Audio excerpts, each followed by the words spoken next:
നമസ്കാരം. ഉച്ചവാർത്ത തുടങ്ങുന്നു. ആദ്യം പ്രധാന തലക്കെട്ടുകൾ. നിയമസഭയിൽ അസാധാരണ നീക്കവുമായി മുഖ്യമന്ത്രി പിണറായി വിജയൻ. നയപ്രഖ്യാപന പ്രസംഗത്തിൽ ഗവർണർ വായിക്കാതെ വിട്ട ഭാഗം മുഖ്യമന്ത്രി വായിച്ചു. പ്രസംഗത്തിൽ കൂട്ടിച്ചേർക്കലുകൾ ഉണ്ടായെന്ന് മുഖ്യമന്ത്രി.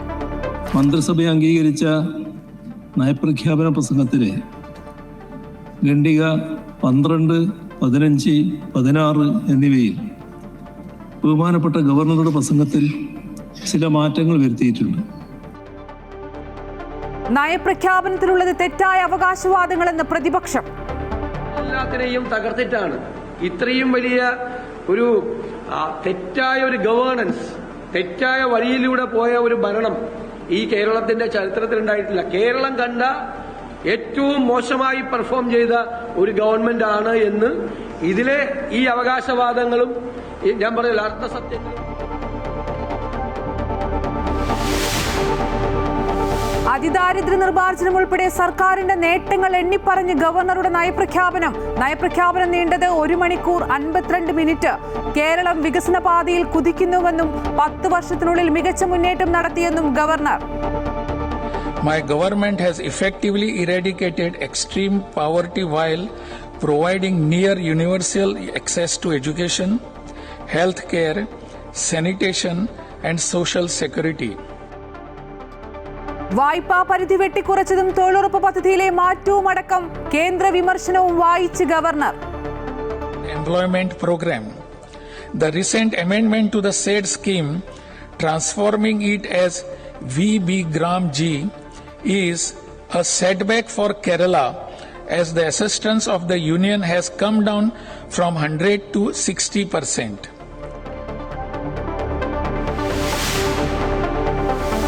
തമിഴ്നാട്ടിൽ ഗവർണർ സർക്കാർ പോരുമുറുകുന്നു. തുടർച്ചയായ 4ാം തവണയും നയപ്രഖ്യാപന പ്രസംഗം നടത്താതെ ഗവർണർ RN രവി ഇറങ്ങിപ്പോയി. പ്രസംഗം ഗവർണർ വായിച്ചതായി പ്രമേയം പാസാക്കി സഭ. സർക്കാരിനെതിരെ കുറ്റപത്രവുമായി വാർത്താക്കുറിപ്പ് പുറത്തിറക്കി ഗവർണർ. നയപ്രഖ്യാപനം ഇനി വേണ്ടെന്നും ഭരണഘടന ഭേദഗതി ചെയ്യണമെന്നും MK സ്റ്റാലിൻ.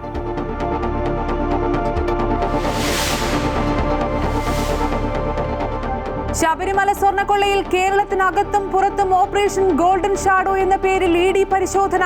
റെയ്ഡ് നടക്കുന്നത് ദേവസ്വം ബോർഡ് ആസ്ഥാനം, സ്മാർട്ട് ക്രിയേഷൻസിന്റെ ഓഫീസ്, N വാസു, ഉണ്ണികൃഷ്ണൻ പോറ്റി, പത്മകുമാർ എന്നിവരുടെ വീടുകൾ ഉൾപ്പെടെ 21 ഇടങ്ങളിൽ. വഴിപാടുകളിലും ആചാരങ്ങളിലും സംഭാവനകളിലും ക്രമക്കേടെന്ന് ED. SIT സന്നിധാനത്ത്. സ്ട്രോങ് റൂമിലുള്ള 2 വാതിലുകൾ കൂടി പരിശോധിക്കും. BJP ദേശീയ അധ്യക്ഷനായി ചുമതലയേറ്റ നിതിൻ നബീൻ. പുതിയ അധ്യക്ഷനെ കാത്തിരിക്കുന്ന വെല്ലുവിളി. കേരളം, തമിഴ്നാട്, ബംഗാൾ, അസം തുടങ്ങിയ സംസ്ഥാനങ്ങളിലെ നിയമസഭാ തിരഞ്ഞെടുപ്പുകൾ. കേരളത്തിൽ മുന്നേറ്റമുണ്ടാക്കുമെന്ന് പ്രധാനമന്ത്രി നരേന്ദ്രമോദി.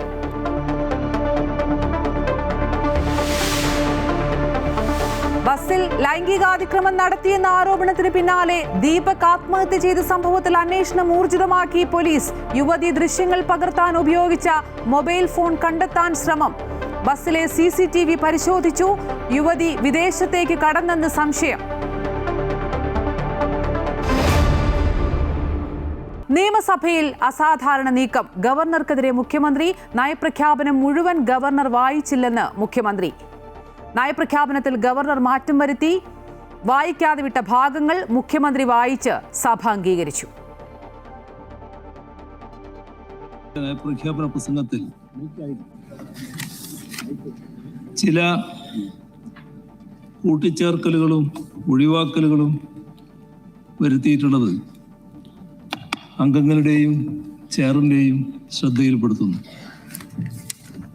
മന്ത്രിസഭ അംഗീകരിച്ച നയപ്രഖ്യാപന പ്രസംഗത്തിലെ ഖണ്ഡിക 12, 15, 16 എന്നിവയിൽ ബഹുമാനപ്പെട്ട ഗവർണറുടെ പ്രസംഗത്തിൽ ചില മാറ്റങ്ങൾ വരുത്തിയിട്ടുണ്ട്.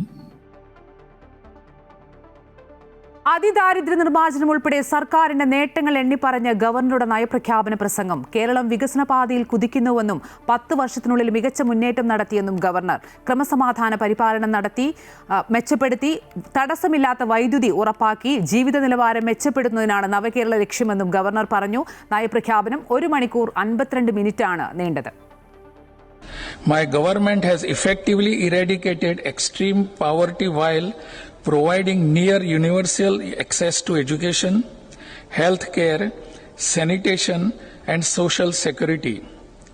Notably, Kerala's infant mortality rate is now lower than that of several advanced economies, and our social welfare architecture remains among the world's most comprehensive, with over 80% of the elderly covered under various pension schemes.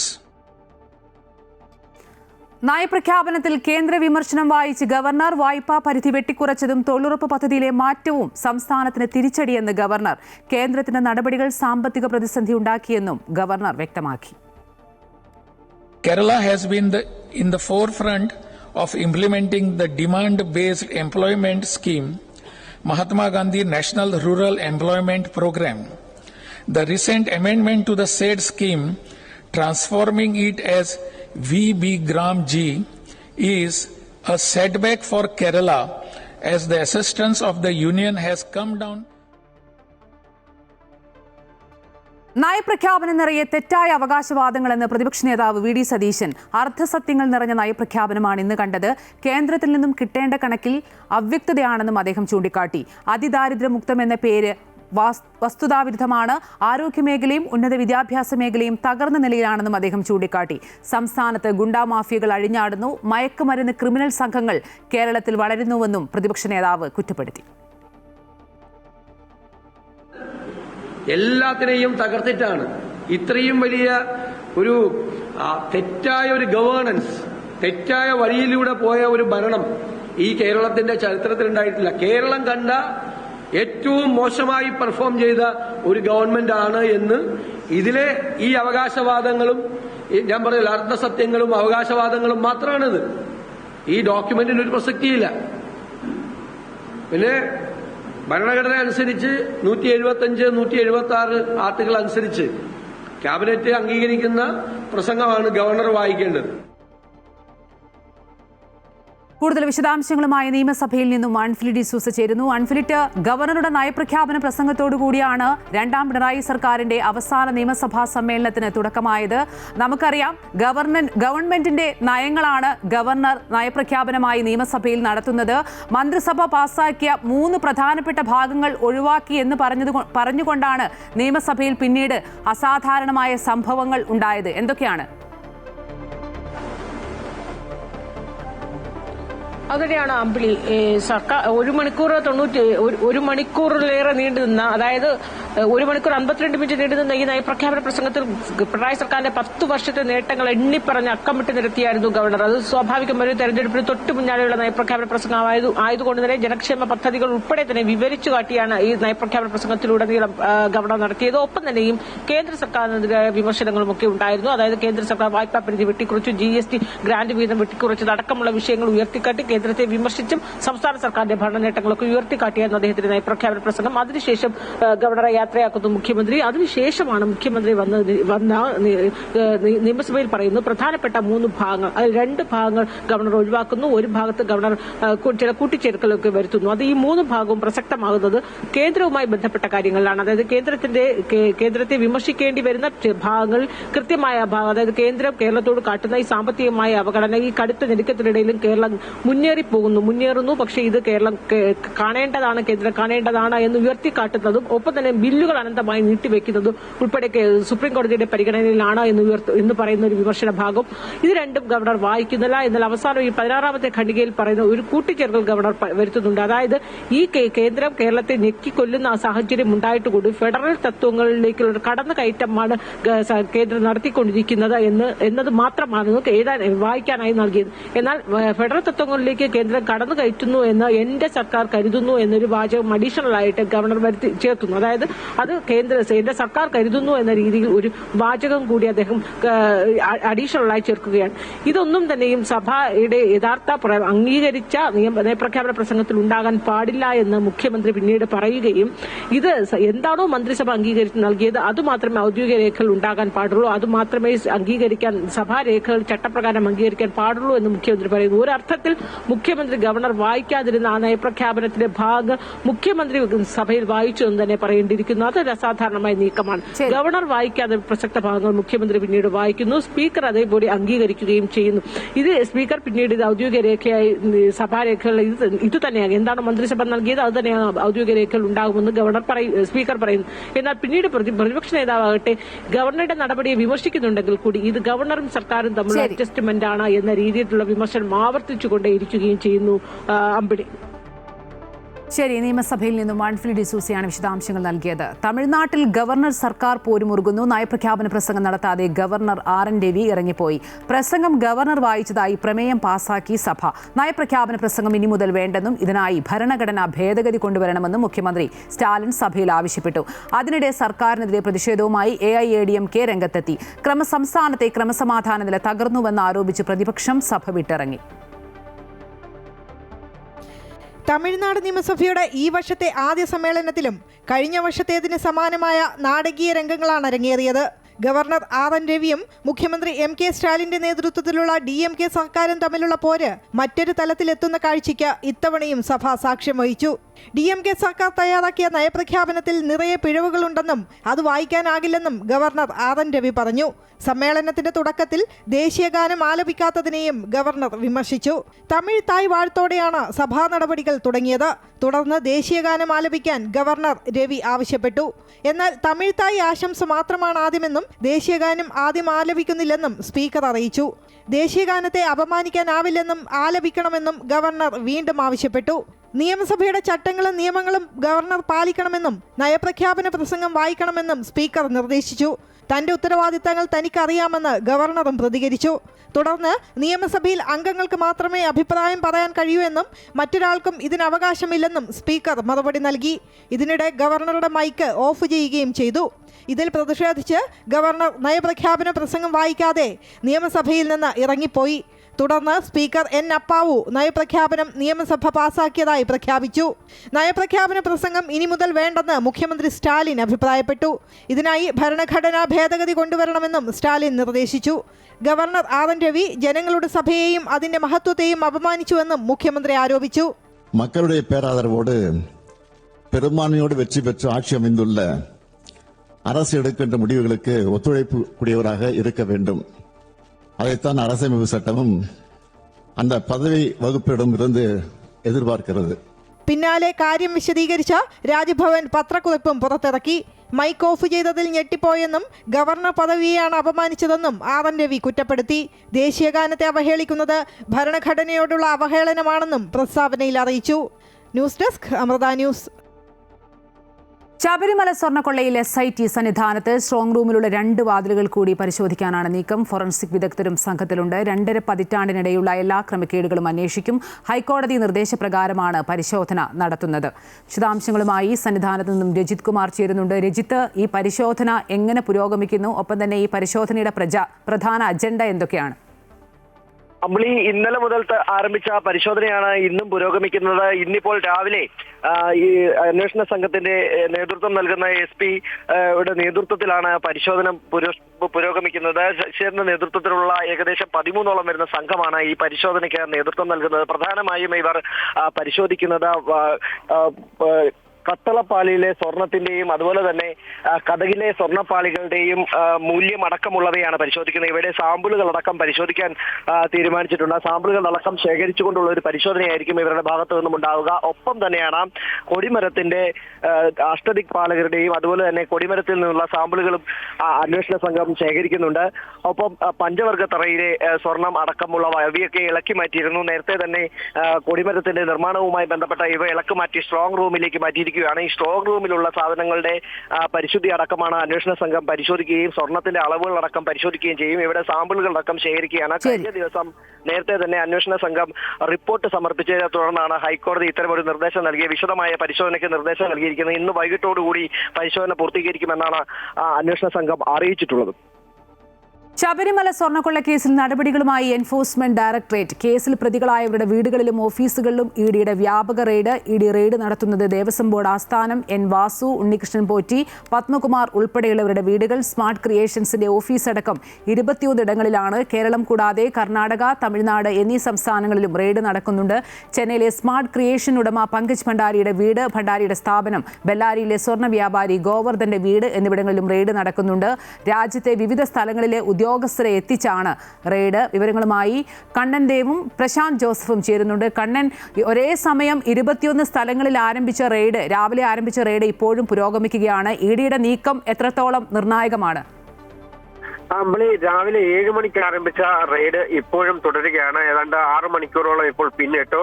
ഏതാണ്ട് ഈ രേഖകൾ പരിശോധിക്കുന്നത് കഴിഞ്ഞ് ഇനി ഈ വീട്ടുകാരുടെ statement അടക്കം എടുക്കുന്ന നടപടികളാണ് ഇപ്പോൾ നടന്നുകൊണ്ടിരിക്കുന്നത് എന്നാണ് വിവരം. രാവിലെ മുതൽ ആരംഭിച്ച ഈ റെയ്ഡിൽ പ്രധാനമായും സാമ്പത്തികമായിട്ടുള്ള ഇടപാടുകളെ സംബന്ധിച്ചും അതുപോലെ വസ്തു ഇടപാടുകളെ സംബന്ധിച്ചുമൊക്കെ ഈ വീട്ടിലെ പരിശോധനയിൽ നടത്തുന്നുണ്ട്.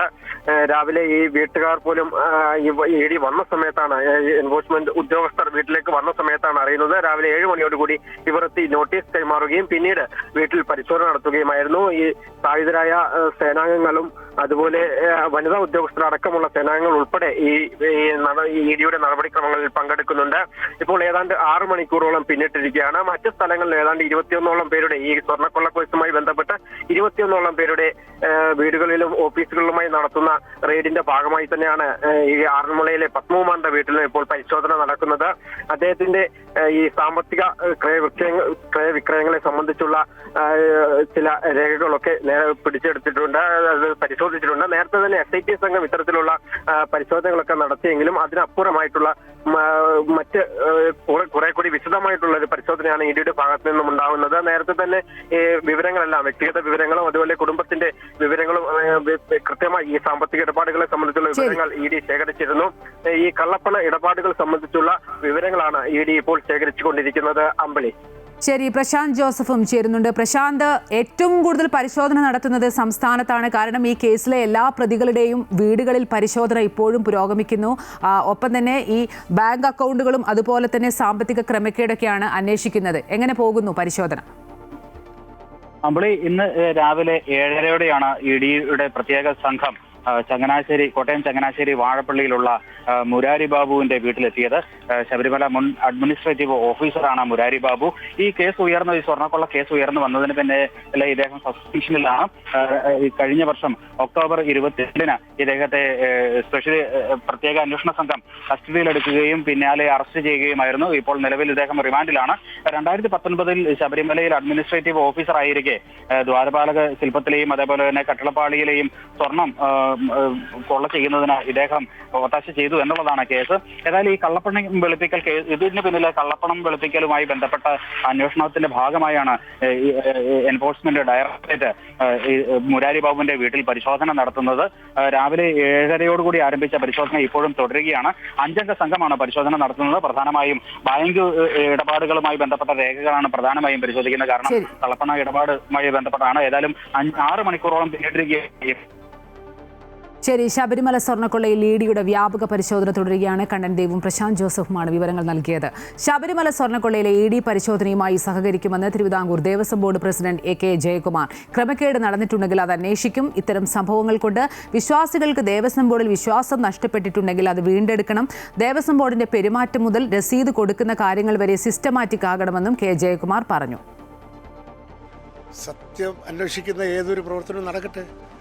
നമ്മളിപ്പോൾ എന്താ പ്രതികരിക്കേണ്ടത്? അവർ സത്യം അന്വേഷിച്ച് വന്നു, അവർ നടത്തിട്ട് നമ്മളെല്ലാ സൗകര്യങ്ങളും ചെയ്തു കൊടുക്കും.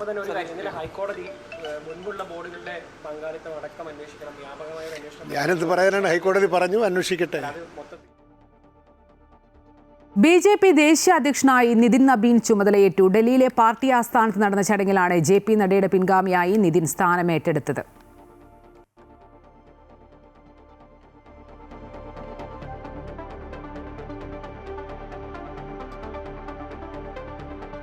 ബി.ജെ.പിയുടെ 12ാമത് പ്രസിഡന്റും ഏറ്റവും പ്രായം കുറഞ്ഞ പ്രസിഡന്റുമാണ് 46-കാരനായ നിതിൻ. പ്രധാനമന്ത്രി നരേന്ദ്രമോദി, ആഭ്യന്തരമന്ത്രി അമിത്ഷാ ഉൾപ്പെടെ ബി.ജെ.പിയുടെ മുതിർന്ന നേതാക്കളൊക്കെ ചടങ്ങിൽ പങ്കെടുത്തു. കേരളം, തമിഴ്നാട്, ബംഗാൾ, അസം തുടങ്ങിയ സംസ്ഥാനങ്ങളിൽ നടക്കാനിരിക്കുന്ന നിർണായക നിയമസഭാ തെരഞ്ഞെടുപ്പുകളാണ് പുതിയ അധ്യക്ഷനെ കാത്തിരിക്കുന്ന ഏറ്റവും വലിയ വെല്ലുവിളി. കേരളത്തിലെ നിയമസഭാ തെരഞ്ഞെടുപ്പിൽ ബി.ജെ.പി മുന്നേറ്റമുണ്ടാക്കുമെന്ന് പ്രധാനമന്ത്രി നരേന്ദ്രമോദി. തിരുവനന്തപുരത്തെ ജയം ആത്മവിശ്വാസം കൂട്ടുമെന്നും മോദി പറഞ്ഞു. ബി.ജെ.പി ദേശീയ അധ്യക്ഷനായി നിതിൻ നബീൻ ചുമതലയേൽക്കുന്ന ചടങ്ങിൽ സംസാരിക്കുകയായിരുന്നു പ്രധാനമന്ത്രി. केरला में भी आज बीजेपी के करीब 100 पार्षद हैं. केरला की राजधानी तिरुअनंतपुरम की जनता ने मेयर चुनाव में 45 साल बाद लेफ्ट से सत्ता छीनी और भाजपा पर भरोसा किया. ബസ്സിൽ വെച്ച് ലൈംഗികാതിക്രമം നടത്തിയെന്ന ആരോപണത്തിന് പിന്നാലെ കോഴിക്കോട് സ്വദേശി ദീപക് ആത്മഹത്യ ചെയ്ത സംഭവത്തിൽ അന്വേഷണം ഊർജിതമാക്കി പോലീസ്. പ്രതി ഷിംജിത മുസ്തഫ വിദേശത്തേക്ക് കടന്നുവെന്നാണ് സംശയം. മെഡിക്കൽ കോളേജ് പോലീസ് ആത്മഹത്യാ പ്രേരണാകുറ്റം ചുമത്തി കേസെടുത്തതിന് പിന്നാലെയാണ് യുവതി ഒളിവിൽ പോയത്. സംഭവമുണ്ടായ ദിവസത്തെ ബസ്സിലെ CCTV ദൃശ്യങ്ങൾ പോലീസ് പരിശോധിച്ചു. അതേസമയം യുവതിയെ പിടികൂടണമെന്നും എങ്കിലേ നീതി കിട്ടുകയുള്ളൂവെന്നും ദീപകിന്റെ പിതാവ് പ്രതികരിച്ചു. ബസ്സിൽ വെച്ച് ലൈംഗിക അതിക്രമം നേരിട്ടതിന് പിന്നാലെ സംഭവം വടകര പോലീസിനെ അറിയിച്ചിരുന്നു എന്നാണ് യുവതി അവകാശപ്പെട്ടിരുന്നത്. എന്നാൽ ഇങ്ങനെയൊരു പരാതി ലഭിച്ചിട്ടില്ല എന്ന് വടകര ഇൻസ്പെക്ടർ വ്യക്തമാക്കിയതോടെ ഈ വാദവും പൊളിഞ്ഞു. ഇതിനിടയിലാണ് ദീപകിന്റെ മാതാപിതാക്കളുടെ പരാതിയിൽ യുവതിക്കെതിരെ ആത്മഹത്യാ പ്രേരണാകുറ്റം ചുമത്തി കേസെടുത്തത്. ഇതോടെ യുവതി ദൃശ്യങ്ങൾ പകർത്താൻ ഉപയോഗിച്ച മൊബൈൽ ഫോൺ കണ്ടെത്താനുള്ള ശ്രമത്തിലാണ് പോലീസ്. ഇതിനൊപ്പം യുവതിയുടെ ഇൻസ്റ്റഗ്രാം അക്കൗണ്ട് വിവരങ്ങൾ ശേഖരിക്കാൻ സൈബർ പോലീസിന്റെ സഹായവും തേടിയിട്ടുണ്ട്. അതേസമയം അന്വേഷണം ഊർജിതമാക്കിയതോടെ യുവതി ഒളിവിൽ പോയെന്ന സൂചനയുമുണ്ട്. ഒളിവിൽ പോയെങ്കിൽ യുവതിയെ പിടികൂടണമെന്നും എങ്കിൽ മാത്രമേ നീതി ലഭിക്കൂ എന്നും ദീപകിന്റെ പിതാവ് പ്രതികരിച്ചു. തന്റെ മകൻ ഒരു പെണ്ണിനോട് മോശമായി പെരുമാറിയിട്ടില്ല എന്നും അദ്ദേഹം പറഞ്ഞു. മമ്മക്കും അച്ഛനും ഇങ്ങനത്തെ ഒരു യോഗം ഉണ്ടാവരുത്, അതാർക്കും സഹിക്കാൻ പറ്റൂല. ഞാനൊന്നാളെ അനുഭവിച്ച് ഈ ലോകത്തിൽ ഒരാളും ഇത് അനുഭവിക്കാൻ പാടില്ല. എൻ്റെ അമ്മ വളരെ പാവായി പോയി, അതാണ് ഇതൊക്കെ ചെയ്തതിൻ്റെ കുട്ടി. നല്ല ശിക്ഷ വാങ്ങി കൊടുക്കണം, അതിനാലും പുറത്ത് വിടാക്കണം, അതിനെ ശിക്ഷിക്കണം. അങ്ങനെ എൻ്റെ മോനെ ഇതാക്കി കഴിഞ്ഞവൾ എൻ്റെ മകൻ്റെ ജീവിതം വയ്യാറാക്കി. സമൂഹമാധ്യമത്തിൽ വിമർശനം ശക്തമായതോടെ യുവതി തന്റെ ഫേസ്ബുക്ക്, ഇൻസ്റ്റഗ്രാം അക്കൗണ്ടുകൾ നീക്കം ചെയ്തിരിക്കുകയാണ്. അതേസമയം യുവാവിനെ മരിച്ച നിലയിൽ കണ്ടെത്തിയ സംഭവം നോർത്ത് സോണൽ DIG അന്വേഷിക്കണമെന്ന് മനുഷ്യാവകാശ കമ്മീഷൻ ഉത്തരവിട്ടിട്ടുണ്ട്. അമൃത ന്യൂസ്, കോഴിക്കോട്.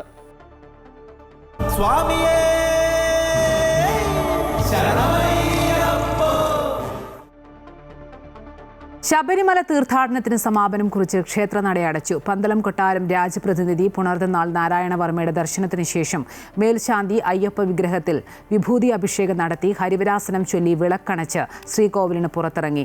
നടയടച്ച് താക്കോൽക്കൂട്ടം രാജപ്രതിനിധിക്ക് കൈമാറുകയായിരുന്നു. രാവിലെ 6 മണിയോടെ പന്തളം കൊട്ടാരം രാജപ്രതിനിധി പുണർദനാൾ നാരായണവർമ്മ തിരുനടയിലെത്തി അയ്യപ്പ ദർശനം നടത്തി. പിതൃസ്ഥാനീയൻ അയ്യപ്പനുമായി സംവദിച്ച ശേഷം മേൽശാന്തി ED പ്രസാദ് നമ്പൂതിരി ഭസ്മാഭിഷിക്തനാക്കി അയ്യപ്പനെ യോഗനിദ്രയിലാക്കിയാണ് തിരുനട അടച്ചത്. തുടർന്ന് താക്കോൽക്കൂട്ടം രാജപ്രതിനിധിക്ക് കൈമാറി. ഇദ്ദേഹം 18ാം പടിയിറങ്ങി മേൽശാന്തിയുടെ സാന്നിധ്യത്തിൽ താക്കോൽക്കൂട്ടം ശബരിമല അഡ്മിനിസ്ട്രേറ്റീവ് ഓഫീസർക്ക് നൽകി. തുടർ മാസപൂജാ ചെലവുകൾക്കുള്ള പണക്കിഴിയും സമ്മാനിച്ചാണ് രാജപ്രതിനിധി പന്തളം കൊട്ടാരത്തിലേക്ക് യാത്രയായത്. ഭക്തജനങ്ങളുടെ എല്ലാവരുടെയും ലോകരുടെ എല്ലാം നന്മയ്ക്ക് വേണ്ടിയും അവരുടെ സുഖത്തിനു വേണ്ടിയുമാണ് ഞാൻ പ്രാർത്ഥിച്ചത്. എല്ലാവർക്കും നന്മയും ഭഗവാന്റെ അനുഗ്രഹവും ഉണ്ടാകട്ടെ, അതിനു വേണ്ടിയിട്ടാണ് പ്രാർത്ഥനയുണ്ടായത്. ഇതിനു മുന്നോടിയായി തിരുവാഭരണം അടക്ക ഘോഷയാത്ര സന്നിധാനത്ത് നിന്നും പന്തളം സ്രാമ്പിക്കൽ കൊട്ടാരത്തിലേക്ക് പുറപ്പെട്ടു. സംഘം 23-ന് വൈകിട്ട് പന്തളം കൊട്ടാരത്തിലെത്തും. നടയടയ്ക്കുന്നതിന്റെ ഭാഗമായി മാളികപ്പുറത്ത് രാത്രി ഗുരുതിയും നടന്നു. രാജപ്രതിനിധിയുടെ സാന്നിധ്യത്തിൽ നടന്ന ഗുരുതി കണ്ടുതൊഴുതാണ് ഭക്തർ മടങ്ങിയത്. സുഗമമായ ഒരു മണ്ഡല മകരവിളക്ക് കാലത്തിനാണ് സമാപനമാകുന്നത്. പന്തളം കൊട്ടാരത്തിൽ നിന്നുള്ള രാജപ്രതിനിധി അയ്യപ്പനുമായി സംവദിച്ചതിനു ശേഷം തിരികെ കൊട്ടാരത്തിലേക്ക് മടങ്ങിയിരിക്കുന്നു. ഒപ്പം തിരുവാഭരണവും ഇതോടൊപ്പം തന്നെ തിരികെ സ്രാമ്പിക്കൽ കൊട്ടാരത്തിലേക്ക് മടങ്ങി. ക്യാമറമാൻ സനൽകുമാറിനൊപ്പം Rajith Kumar, Amrita news, Sannidhanam. Indian badminton താരം ഒളിമ്പ്യൻ സൈന നെഹ്വാൾ വിരമിച്ചു. കാൽമുട്ടിലെ പരിക്ക് പരിശീലനത്തിന് തടസ്സമായതോടെയാണ് വിരമിക്കൽ തീരുമാനത്തിലേക്ക് സൈന എത്തിയത്. 2017 ലോക ചാമ്പ്യൻഷിപ്പിൽ വെങ്കലവും 2018 കോമൺവെൽത്ത് ഗെയിംസിൽ സ്വർണവും നേടി തന്റെ കരുത്ത് താരം തെളിയിച്ചിരുന്നു.